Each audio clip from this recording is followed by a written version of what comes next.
Hello, family. Welcome back for another episode of Oh to Be Whole. Just so happy to have you all here with me on today. Just another beautiful week in the city of Memphis, Tennessee. As you can see, I cut my hair, got braces. So if you see the little change in my speech, that's why my mouth is still adjusting to the braces. But thank you so much for joining me on today. All of my holy rollers, hi! So glad to have you with me, as well as new viewers. Thank you for tuning in on today, and I just hope that you learned something. I hope you also will subscribe, you will like, and you will share, and even put your comments down in the comment section. I just love communicating and conversing with you all in the comment section. Thank you so much for those of you who constantly write a little note or share a thought about this, what we learned from a particular topic. So again, thank you so much for being here with me on today. All right, let's just dive right on in. On today's topic, we're going to discuss, does he or she make you better? Today's question is a really pivotal question. It could truly make or break your ability to grow personally as well as relationally.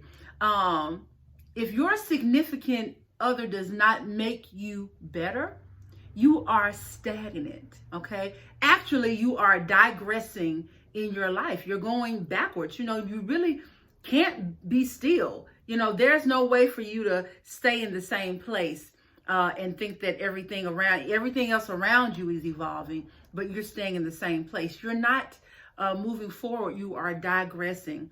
And the analogy that I like to use is when you think about a body of water. When you think about a body of water that's stagnant, that's still, that is not moving at all, it becomes a place that breeds insects.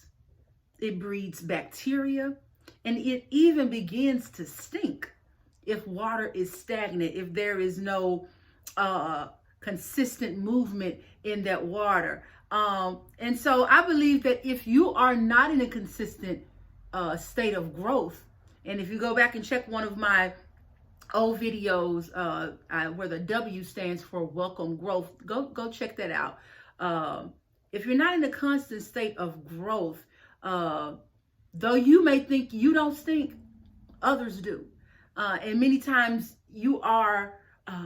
things are being filtered out of you that you may not even realize that other people see, because you are still in the same place, meaning you are digressing. You have not shown any level of growth in your life, and people see that. You come back to them, 5 or 10 years later, you're like, well, dang, did they do anything? Have they done anything different?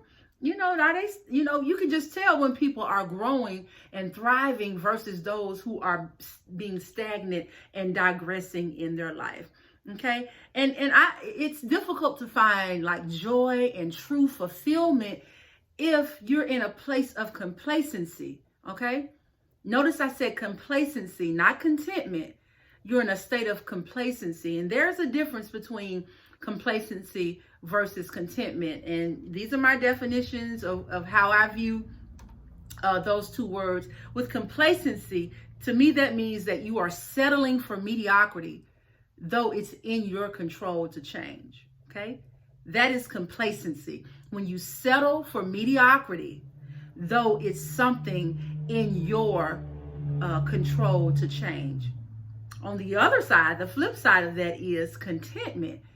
With contentment, you have peace in circumstances that are beyond your control. Okay? You choose to have peace in situations that you yourself cannot control, that you yourself cannot change. And that is what contentment is.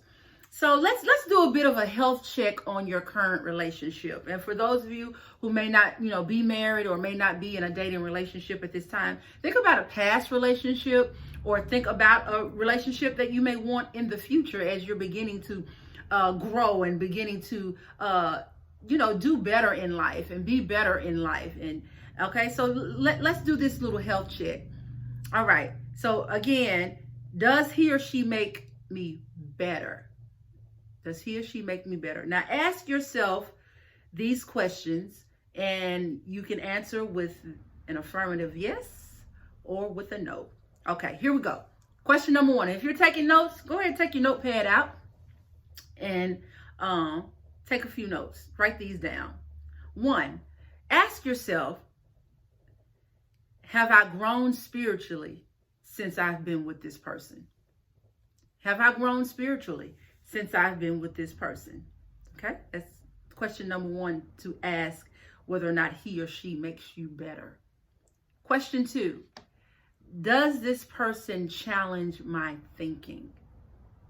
Does this person challenge my thinking?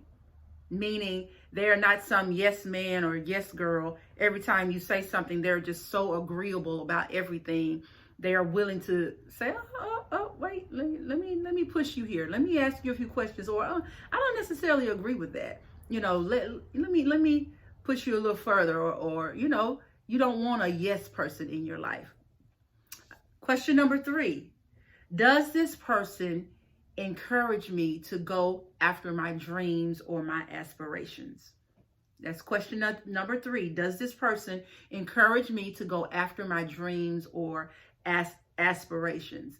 If the person does not encourage you, if they know that, hey, you've expressed that you are interested in being, I don't know, going to architecture school or something, I don't know, whatever it is, if they're not trying to push you and encourage you to do that, that's something that you really need to look at, because that person is really not interested in making you better, okay? They are not interested in making you better. All right, that's question number three. Question number four, does this person make you desire to want more? Do they, seeing maybe their drive, seeing maybe their excitement, seeing what they may be doing in life, does that make you want to do more? I know there are people in my circle where it's like, dang, I like, they get excited when they're talking about certain things, which sometimes can build up an excitement about in you to make you want to do things differently, to make you want to do more. So building a desire, does this person make you desire to want more? Okay. Question number five, does this person encourage reconciliation of broken relationships? I'm going to say that one again as well. Does this person encourage reconciliation of broken relationships? This is so important. I think everybody in life has had, a person in their life that maybe hurt them, whether it was a family member, a sibling, a parent, a child even, or a friend, where the relationship has been broken. You don't want to be with a person that's going to be like, man, forget about them. Just move on. Some people just not going to be in your life, and blah, blah, blah. You don't want anybody that's like that. Especially if it's a person that is, a family member, or they know that you had a close relationship with. And reconciliation does not necessarily mean that person is going to be back in your life like they were before. But you want to make sure that you have righted your wrong with them. You're wanting to make sure that your heart is in the right place regarding that person, knowing that, hey, I've tried to, to at least apologize or make right what may have been done wrong, whether it's on my end or the other person's end, just making sure that you have made peace with that situation. And you want somebody who will help to encourage you to make peace with that person. Okay, that was number five. We're getting there. Number six, am I in a better financial state with this person? Am I in a better financial state with this person? You should want to be with someone that, is helping you to make better financial decisions. If you're not already a person who's good with money, which most people are not, you don't want to be with somebody who's just as bad, if not worse than you are. Because you're trying to do better. Okay, you want somebody that's either equal to you or possibly better than you financially. And I'm not talking about he has to have a 6-figure job, because there's plenty of people who make 6 figures and still have a hard time making their bills. I'm not talking about that. But they are in a good financial situation, meaning there is a level of financial security. They have a level of a high level of financial acumen, where they can maybe give you insights to make you better, or you all together can make good financial decisions for your future. And so you definitely want somebody who can help you be in a better financial state, or push you towards being in a better financial state. Question 7, am I more well-rounded as a person because of this person in my life? Am I more versed around topics of discussion? Because this person is in my life, I'm reading more. Because this person is in my life, I'm more versed on politics and, things that I didn't normally take an interest in. I'm more interested in it, and I can speak to those things better now. So are they making you a little more diverse in subject matter that may be covered, that may not have been a part of your normal conversation in life? So that's another one, okay? And then the last one is, do I love people better as a result of this relationship? So being around this person, do they push me, or do they make me more mindful of how I treat people? More mindful about my love towards people. If you're around somebody who is positive and they have strong relationships with other people, all of that, it should rub off and make you want to have stronger relationships and be able to love and be mindful of people, just from being around them.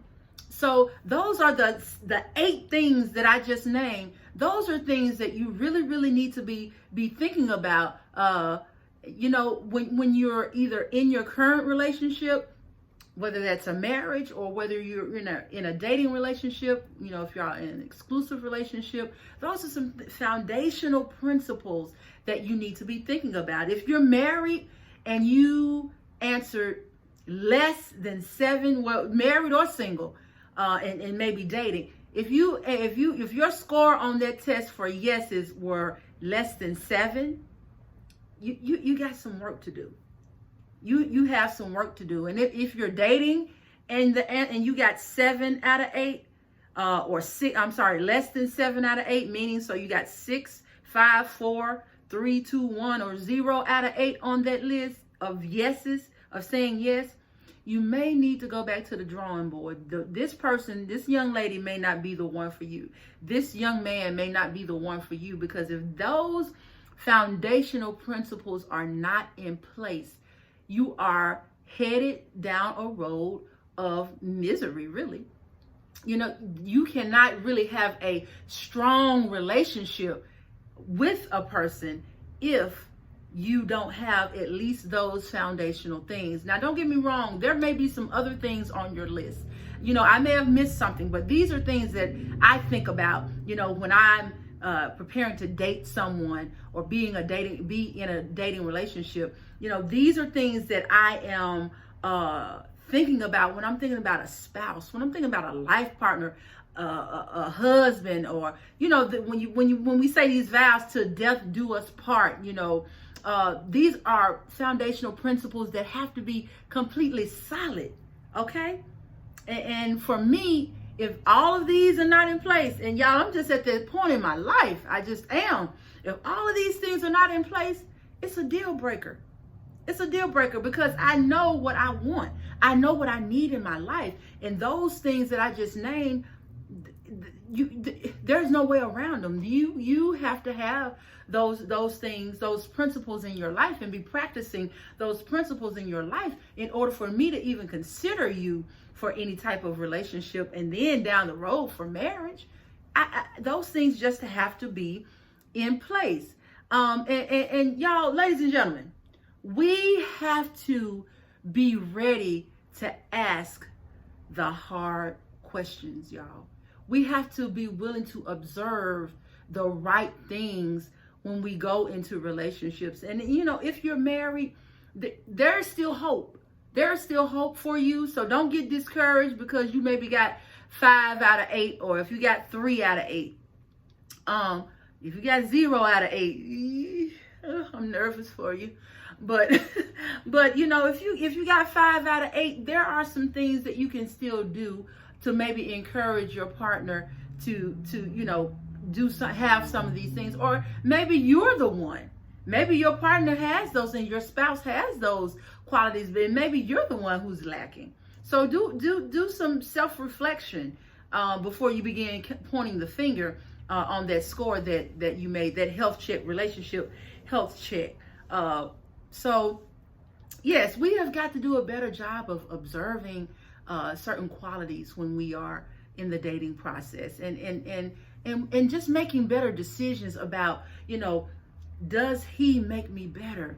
Does she make me better? For all of my holy rollers, I know for a fact that you're doing your work because you're watching this video. You're making sure that you are becoming whole. As we talk about, to be whole, you're making sure that you are becoming whole. But keep this in mind, holy rollers, and all of you who will become holy rollers, my new viewers and those who will subscribe on today, that many times we pour in without being poured back into. So make sure you're not the one doing all the pouring, making them better. Make sure that they are able to reciprocate that thing and make you better. Because that's what the question is. Does he or she make you better? All right. So ask yourself those questions. All right. So thank you so much for joining me for another episode today, guys. I hope that you will really, really evaluate your life, evaluate your relationships, and do your part. But not only do your part, make sure they are doing their part, because you want to make sure that you are better in a relationship because of what someone else brings as well as what you bring to the table. All right, gang. Thank you so much for joining me today for another episode of to be whole. As I said, I'm getting used to these braces in my mouth, so excuse the different sounds and looks and all of that may be coming out right now. But thank you so much for being a part. Again, be sure to subscribe, like, share, and comment. As I've said before, I have my life coaching certification. Please reach out to me. I would love to support you around your life's journey. Okay. So thank you so much. Reach out to me at ohtobewhole@gmail.com. That's ohtobewhole@gmail.com. I look forward to seeing you next time. But until then, God bless.